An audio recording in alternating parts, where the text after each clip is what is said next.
আমি একজন সাধারণ নাগরিক হিসাবে একটা জিনিস বিশ্বাস করি, সেটা হচ্ছে আমি অনেক দেখব, অনেক শুনবো, অনেক বুঝবো, কিন্তু ফাইনালি সিদ্ধান্ত আমি আমারটা নিজেই নেব। কারণ কারো কথায় প্ররোচিত হয়ে, কারো কথায় ম্যানুপুলেট হয়ে আমি কোনো সিদ্ধান্ত নিতে পারি না, কারণ আমি একজন মানুষ। আর মানুষের জন্য আল্লাহ বিবেক বুদ্ধি দিয়েছে, এবং সেই বিবেক বুদ্ধি কাজে লাগিয়ে তারপরেই মানুষকে সিদ্ধান্ত নিতে হবে। আমরা অনেককেই দেখি, অনেককে অনেক ভালোবাসি, অনেককে অনেক শ্রদ্ধা করি, কারণ আমাদের দেশের যেই সংকট, এই সংকটকালীন মুহূর্তে অনেকেই অনেকভাবেই সহযোগিতা করেছে, বিভিন্ন সময় বিভিন্নভাবে আমাদের মাথার উপর থেকে একটা স্বৈরাচারী, একটা ফ্যাসিস্টকে দূর করার জন্য। তো তাদের অবদানের কথা স্বীকার করেই তাদের ভেতরেও যদি কোনো প্রকার গলদ থাকে, কোনো প্রকার কূট কৌশল থাকে, বা কোনোভাবে তারাও যদি অন্যায় দ্বারা প্রভাবিত হয়, সেটাকেও আমাদের বোঝার মতো ক্ষমতা থাকতে হবে। বেগম খালেদা জিয়ার সাথে সস্ত্রীক সাক্ষাৎ করেছেন বাংলাদেশের সেনাবাহিনী প্রধান ওয়াকারুজ্জামান, এবং এই ঘটনাকে কেন্দ্র করে রাজনীতি পাড়ায় বেশ চর্চা চলতেছে, কেন তিনি বেগম খালেদা জিয়ার সাথে দেখা করতে গেলেন। এইটা নিয়ে বিভিন্ন ধরনের পোস্ট, বিভিন্ন ধরনের নিউজ, বিভিন্ন ধরনের সংবাদ প্রচারিত হচ্ছে। ইনফ্লুয়েন্সাররাও বসে নাই, বিভিন্ন জন বিভিন্নভাবে তাদের মতামত দেওয়ার চেষ্টা করতেছে, এবং এই ঘটনাকে অনেক বড় একটা ঘটনা বলে সবাই মনে করতেছে। তো আমাদের সবার পরিচিত পিনাকি দাদা, তিনিও একটা ভিডিও প্রকাশ করেছে, এবং তিনি বলার চেষ্টা করেছেন যে বেগম খালেদা জিয়ার বাসায় ওয়াকারুজ্জামান গিয়েছিল শুধুমাত্র বেগম খালেদা জিয়াকে কোনো কিছু বোঝানোর জন্য। তার ভাষ্যমতে তিনি বলার চেষ্টা করেছেন ভারত ওয়াকারুজ্জামানকে প্রভাবিত করেছে, এবং ওই প্রভাবেই ওয়াকারুজ্জামান বাংলাদেশের পলিটিক্সের যেই শেপ, সেটাকে পরিবর্তন করার চেষ্টা করতেছে। ভারত থেকে বাংলাদেশের সেনাপ্রধানকে কী ধরনের প্রেসক্রিপশন দেওয়া হয়েছে, তার ভেতরে তিনি আইডিয়া করে কয়েকটা পয়েন্ট আউট করেছেন, এবং সেখানে তিনি বলার চেষ্টা করেছেন প্রথম নাম্বারেই হচ্ছে বাংলাদেশে নতুন কোনো রাজনৈতিক শক্তির উত্থান হতে দেওয়া যাবে না। 2 নাম্বার, আওয়ামী লীগকে যেন রাজনীতি করতে দেওয়া হয়। 3 নাম্বার, জামাতকে যেন কোনো প্রকার স্পেস দেওয়া না হয়। 4 নাম্বার, এই সব কিছুর জন্যই যেন 72-এর সংবিধান সমুন্নত রাখা হয়। 5 নাম্বার, নির্বাচনটা যেন দ্রুত হয়। এখন বিষয় হচ্ছে, একটা জিনিস আপনারা রিলেট করতে পারতেছেন, বিএনপি নেতাদের যেই বক্তব্য সাম্প্রতিককালে তারা দিচ্ছে, সেইটার সাথে এই বক্তব্য, মানে পিনাকি ভট্টাচার্যের যেই 5টা পয়েন্ট, এই পয়েন্টের সাথে কোনো প্রকার সাদৃশ্য আপনারা লক্ষ্য করেন কিনা। বিএনপির নেতারা চাচ্ছেন 72-এর সংবিধান যেন থেকে যায়, এবং এই সংবিধানে যদি কোনো প্রকার ভুলভ্রান্তি থাকে তাহলে সেটাকে সংশোধন করে এই 72-এর সংবিধান সমুন্নত রাখতে। তারা সংবিধানকে কবর দেওয়ার বিপক্ষে। 2 নম্বরে তারা দ্রুত নির্বাচন চাচ্ছে। বিএনপির থেকেই সবচেয়ে বেশি চাপ দেওয়ার চেষ্টা করা হচ্ছে বর্তমানে তত্ত্বাবধায়ক বলেন বা অন্তর্বর্তীকালীন সরকার বলেন, এই সরকারকে যেন দ্রুত সময়ের ভেতরে একটা সুষ্ঠু, অবাধ এবং নিরপেক্ষ নির্বাচন অনুষ্ঠিত হয়।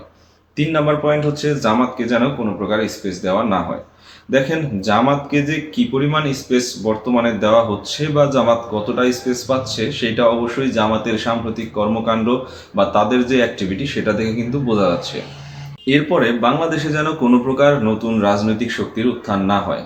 কথা হচ্ছে, বর্তমানে বেশ কিছু গোষ্ঠী তারা নতুন করে রাজনৈতিক শক্তির উত্থান ঘটাতে যাচ্ছে, এটা কিন্তু কোনো গোপনীয় বিষয় না। তবে সেই পদ্ধতি অবশ্যই নজরে রাখা সচেতন নাগরিকের কর্তব্য। আওয়ামী লীগকে যেন রাজনীতি করার সুযোগ দেওয়া হয়। কোনো রাজনৈতিক দল বলতে পারে না সরাসরি যে ওই রাজনৈতিক দলকে নিষিদ্ধ করে দেওয়া হোক, বা ওই রাজনৈতিক দলের রাজনীতি করা একদম আইনত অপরাধ। কারণ প্রতিটা রাজনৈতিক দলেরই অনেক ভুল ভ্রান্তি থাকে, এবং ছোট ছোট ভুলের কারণেও অনেক সময় তাদের বিরুদ্ধেও কথা উঠতে পারে যে তাদের রাজনীতিও নিষিদ্ধ করা হোক। তো কোনো দলকে বা কোনো গোষ্ঠীকে নিষিদ্ধ করার দাবি উঠতে পারে একমাত্র জনসাধারণের মধ্যে থেকে। জনসাধারণই ঠিক করবে কারা থাকবে, কারা থাকবে না। এখানে কোনো বিশেষ গোষ্ঠীকে বাদ দেওয়ার চিন্তা করতে পারে না। এতগুলো কথা বললাম, এর কারণ হচ্ছে পিনাকি দাদা চেষ্টা করতেছেন বিএনপি নেত্রী বেগম খালেদা জিয়ার সাথে ওয়াকারুজ্জামানের যেই সাক্ষাৎ, এই সাক্ষাৎটাকে একটা রং চড়িয়ে দিতে। তিনি মনে করানোর চেষ্টা করতেছেন জনগণকে যে বিএনপি যেই দাবিগুলো করে, সেই দাবিগুলোই সম্ভবত ভারত থেকে প্রেসক্রিপ্ট করা ওয়াকারুজ্জামানের মাধ্যমে সেটা বাংলাদেশে গঠন করার চেষ্টা করা হচ্ছে, বা সেই শেপ দেওয়ার চেষ্টা করা হচ্ছে। এবং এইটা কিন্তু কনস্পিরেসি থিওরি হিসেবে খুব সুন্দর স্যুট করে। কিন্তু বাস্তবতা হচ্ছে বাংলাদেশের রাজনীতিতে ভারতের যে অবস্থান সেটা অনেকটাই নড়বড়ে হয়ে গেছে, এটাই কিন্তু সত্য। তবে ভারত বিভিন্নভাবে চেষ্টা করবে তাদের সেই পুরনো অবস্থান ফিরিয়ে আনার জন্য। এটা যেমন সত্য, তেমনি বাংলাদেশের জনগণও কিন্তু যথেষ্ট সচেতন। তারাও কিন্তু বোঝার চেষ্টা করতেছে যে আসলে কারা আমাদের আপন, কারা আমাদের পর, কাদেরকে আমরা কতটুকু স্পেস দেব, কাদেরকে নিয়ে আমরা কত দূর পথ চলবো। শুধুমাত্র ভারত বিরোধিতার কারণে আমরা আমাদের নিজেদের ক্ষতিও কিন্তু করতে পারি না। ভারতের বিরোধিতা করব ততক্ষণ পর্যন্ত যতক্ষণ পর্যন্ত ভারত আমাদেরকে ক্ষতি করার চেষ্টা করবে। যদি কোনো তথ্য প্রমাণ সমৃদ্ধ কোনো উপাত্ত না থাকে যে আসলে ভারত আমাদের এইভাবে ক্ষতি করতেছে, বা সেই ধরনের কোনো বিষয় যদি কোনো বিশেষ গোষ্ঠী, বিশেষ ইনফ্লুয়েন্সার কিংবা বিশেষ কোনো দল যদি সামনে নিয়ে আসতে না পারে, তাহলে শুধু শুধু আমরা ভারত কেন, আমরা পৃথিবীর কোনো দেশকেই বিরোধিতা করতে চাই না। কারণ প্রতিটা দেশের সাথেই প্রতিটা দেশের একটা বিশেষ বাণিজ্যিক, রাজনৈতিক এবং অর্থনৈতিক সম্পর্ক থাকে। বাংলাদেশের পলিটিক্সের একটা থিম আছে, সেটা হচ্ছে ভারতের বিরোধিতা করলে বাংলাদেশের পলিটিক্স খুব তাড়াতাড়ি তত্তর করে বেড়ে ওঠে। কিন্তু অহেতুক ভারত বিরোধিতাও এক ধরনের অপকৌশল, আর এই অপকৌশল গ্রহণ করে অনেক দলই খুব তাড়াতাড়ি জনপ্রিয়তাও পেয়েছিল এবং তারা খুব তাড়াতাড়ি ভ্যানিশ হয়ে যাচ্ছে।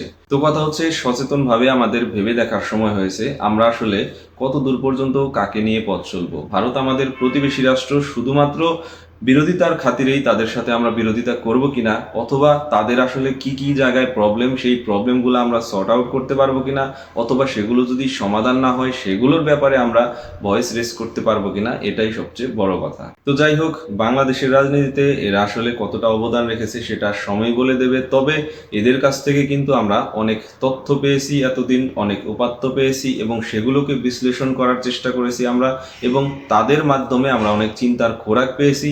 এজন্য তাদেরকে সবসময় কৃতজ্ঞতা জানাই। তবে অন্ধভাবে কাউকেই বিশ্বাস করতে অন্তত আমি বিশ্বস্ত না। আশা করব আপনাদেরও চোখ খুলে যাবে, ধীরে ধীরে সবকিছু দেখে শুনে তারপরেই কিছু বিশ্বাস করবেন। সে যত আপনজনই হোক, যত জনপ্রিয়ই হোক, যত ভালো মানুষই হোক। ভালো থাকেন সবাই, দেখা হবে নেক্সট কোনো ভিডিওতে। আল্লাহ হাফেজ।